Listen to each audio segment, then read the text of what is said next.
Hello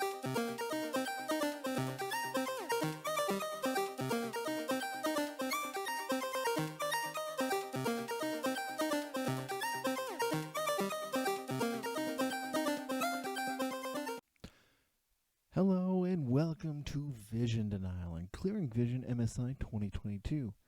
My name is Sam, and for those of you who are new to the channel, this is where I previously watched every single playoff game from every participating region, yes, including that one, and we do a daily review of all the days of MSI. We have a very interesting series, one of which we have some expectations that are met late but still met, and others of slight disappointment. So, without further ado, let's take a look at the games of the day. With Game 1, T1 got side selection and chose blue side, while as G2 got the red side. And, well, T1 are back in form with this game. Incredible early game with solid neutrals, team fighting, Vision Blade, and Siege. All good stuff. That said, much of their proactiveness was enabled by the ability to punish G2 frequently. There was an overeagerness out of G2 to find early game leads, and this mentality continued until the end of the game, as all of their proactive moves would be traded positive against them, or would just fail as soon as they started. As such, or as much as this was T1 on a roll, getting all they needed cleanly, this equally was a large set of fumbles out of G2, who made the game a lot easier for T1 and should look to some simpler compositions coming into Game 2. Let's take a look at the gold graph here to show what I mean. So just looking over here at the gold graph, this looks like just a standard T1 game, right? Getting first blood, first herald, first drake, all of the neutrals with almost zero contest. And you'll notice here, 21 minutes, they got the Baron, and this time they didn't fumble through that particular kind of play. T1 seems to have really understood where a lot of their mistakes and overeagerness had really bit them in the butt, so to say, and have pivoted towards understanding where to prioritize certain actions and how to really navigate around certain neutrals to avoid their pitfalls from previously. Now, that's not to say that they are not being a little overzealous at opportunities. This is still a team that was taking a lot of chances to just style is the word here, but not just style, but really play on the fringes, on their limits. Also, a regularity, you'll see that the first 14 minutes, they've gotten almost every single plate. Terrifying. Let's take a look at the Game 2 and see how G2 adapted. Game 2, as G2 lost the previous one, got side selection and chose blue side, while as T1 got the red side. And G2 looked much more competitive this time around. Finding avenues to properly punish and get some neutral leads where possible. The issue here comes around when T1 take those moments and just continuously to trade positive across the map.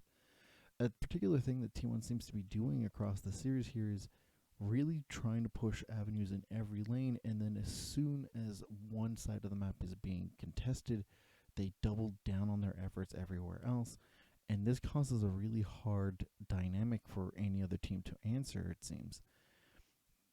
Really weird.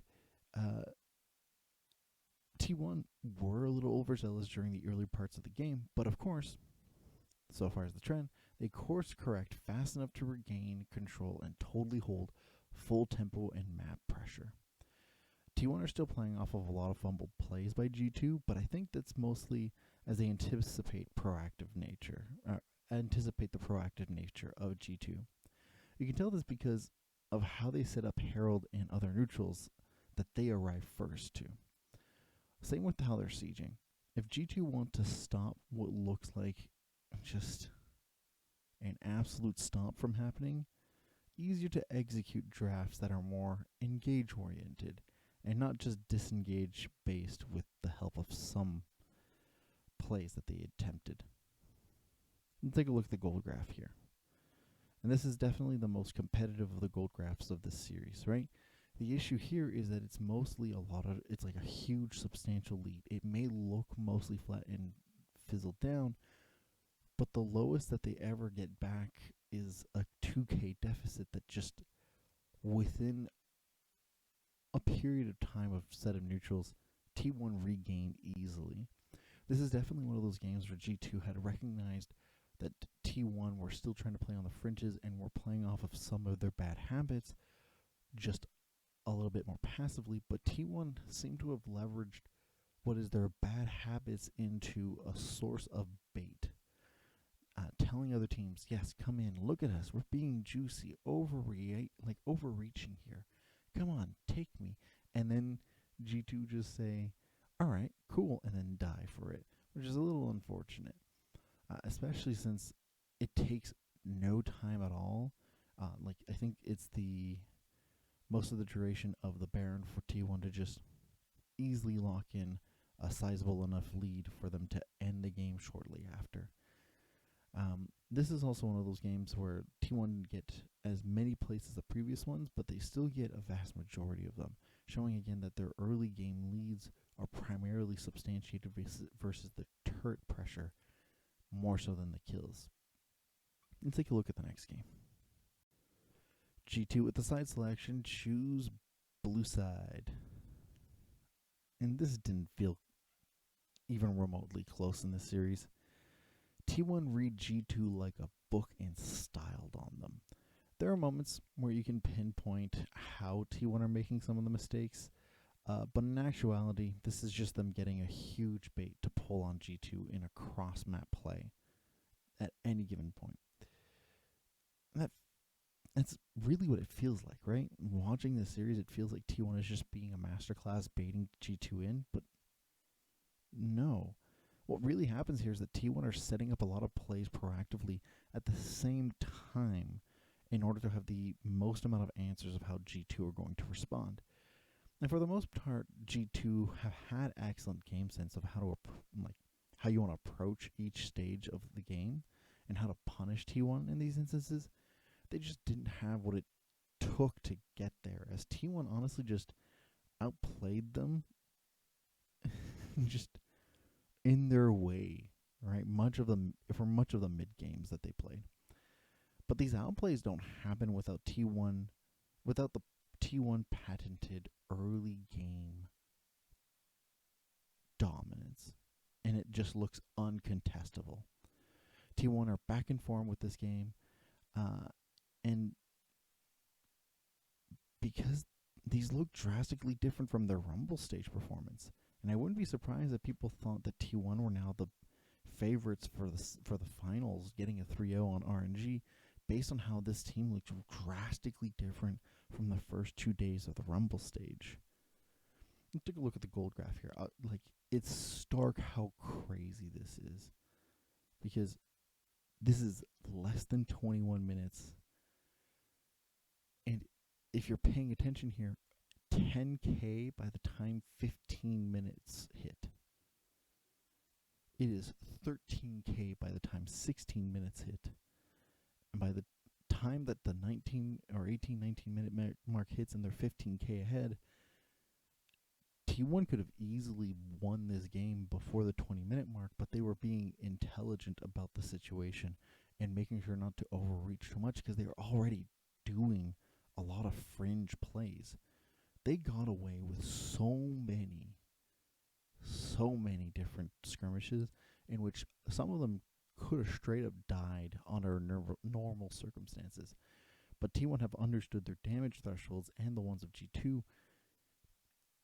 and this must have felt incredibly bad for G2 as a way to end their what was honestly a very solid start of a tournament. Let's actually talk about them. G2 for the most part came into the tournament saying, hey, we've got a huge win streak, momentum off the wazoo, and we are going to style on everybody who is below tier 1 in the pool. And for the most part, they did. They had an incredible sense of, an incredible game sense. They were very flexible. They were even, I would say, not trolling, but showing the depth at which they could be flexible. It would be trolling if it really didn't look like they were being consistent and they were just kind of like wildly flailing about. But I do think that they came in here trying and became complacent over time. And by the time the last 3 days of the Rumble stage rolled around, a lot of the glamour and what was expected to be like dominance out of G2, they became the favorites off of day one and then lost it so quickly. A lot of their glamour just kind of disappeared as they were unable to answer a whole lot of their issues in terms of their mid-jungle duo composition. If Caps is not there and Jankos does not enable Caps, how much can G2 play? Because their drafting may be like flexible, but if your drafting is flexible but your playstyle isn't, other teams are going to catch on and call you out on it. That said, I do hope that G2 find ways to navigate their playstyle in ways that accommodate for some of their players not being fully enabled or not totally there. Because, like, Flackid wasn't wholly there. He had some criticism. He was going there. Like, some of the picks that he had didn't gel well with him. But nobody was really looking at the situation going, oh, Flackid doesn't show up, G2 lose. They were looking at the situation saying, does Caps show up? And if he does, how much can he be better than the opponent? Usually if he shows up, he's usually a step above his opponents. This particular situation, however, he did not show up and hasn't seemed like he was showing up for the last, what is it now, 9 games he was in. A lot of the pressure and wins from G2 or any of the advantages from G2 seem to have been garnered through Jankos and through Targamas, who have been enabling incredibly well how the rest of the team navigate the map. Broken Blade seemed pretty serviceable most of the time, and he's an incredible player. It's just serviceability needs to come in with the known benefit that you're going to have other people carrying you at the same time, and if you can't do it and your teammates aren't showing up for it. And I really want to see more out of Flackid. Flackid was a very impressive show during his playoff tenure and also during the group stages and the first day of the Rumble stage. He was like very consistent, ready to play, and clean up. Good to go. And honestly, cleanup bot laners are the cornerstone of a very solid, well-rounded team. But he couldn't show up in the moments where Caps wasn't there. And so, if G2 really want to play these drafts that are super flexible and like, oh, let's go, I want to see them in summer prioritize flexible drafts that also enable different parts of the team, as opposed to just showing off how many different ways Jankos and Caps can outplay their opponents, especially since they couldn't in this series. Overall, what are my thoughts? Well, coming in, we have the finals going through, and meta is locked in. It's been locked in for some time. I don't want to say it, but so far, we still have the 100% Lucian and Ahri presence. Still very weird. I wasn't expecting it coming into the tournament. Still happened. We'll see if it drops one game. Like one Lucian ban is gone off and they take it, or one Ahri doesn't show up at all. But I doubt it. More so, from this, I think a lot of people should have confidence in how T1 are going to be approaching the finals. Now, the Royal Never Give Up, have shown a now prolific way of approaching the early game, which is not super proactive or balloony, but in a way that enables them to transition to the mid game with significantly less risk at a stage of the game where they're much stronger. I wonder how much those skills are going to apply in this situation with T1 demonstrating that they can actually have the same kind of leads that they were having against the tier 2 to tier 4 teams against a tier 1 team. This wasn't a situation where, like, oh, no, yeah, T1 is just T1. G2 had T1's number at the start of the Rumble stage. They showed exactly how to do it. RNG did the same thing, but the style of play that T1 had was drastically different, and I don't think it's going to be a sure shot. I predicted 3-2 for T1 like before the knockout stage had happened. But like, it's starting to feel more and more like if RNG is going to win a game, if the Royals are going to win a game, it's probably going to be one game while T1 gets 3. That said, T1 are still showing their overzealousness and the limits that they were playing. I don't think that the Royals, who have been a consistent team, are going to let that just slide.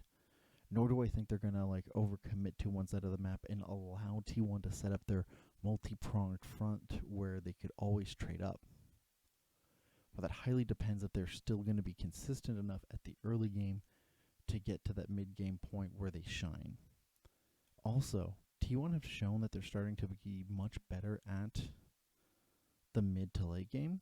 And if I had to compare the two, who I would prefer to bet on, even though RNG is technically the better mid to late game team, their inability to close is really still racking in my head. And I wonder here, like, because of it, because T1 is much more solid at closing out games and are better at punishing teams who can't do so, is RNG going to be able to pull it off? We have yet to see. I want to hear what you guys think. Do you think, like, did your predictions start with RNG and switch to T1? Were you a T1 diehard from the start? Do you think that, like, there's no chance for the Royals to win the finals after seeing what happened with G2? I'd love to hear your thoughts, anything in between, in the comments down below. Thank you all those who have watched. I really appreciate it. If you enjoy this kind of content, leave a like and subscribe. And we only have one day left of MSI, so I'll see you guys tomorrow for a recap of the finals and my overall thoughts of the whole tournament as it was. Thank you for watching.